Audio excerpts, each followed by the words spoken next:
Fatima? Is that you in there? Yes, it is me. That's quite some outfit you're sporting today. I was hard at work and I needed something to keep the sweat out of my eyes. So I used a headband with a bow on top. Hey, if it works, go with it. What have you been creating?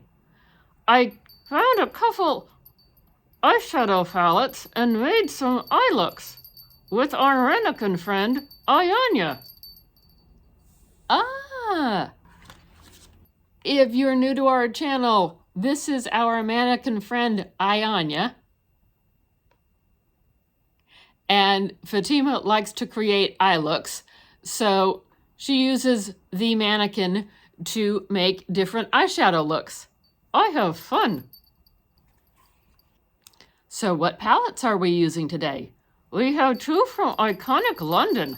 They came fairly recently. I see we have Iconic London Beachside Babe eyeshadow palette. Yes, that is one of them. And Iconic London Desk to Dance. Let's show them what I did. Let's show them what you did. Give us a comment below. Is there a particular one that you like? Do you like all of them? Do you not like something? Let us know in the comments below. And don't forget to like and subscribe and share and turn on that notification bell. And enjoy! Enjoy! I'm tired. I'm going to go take a nap.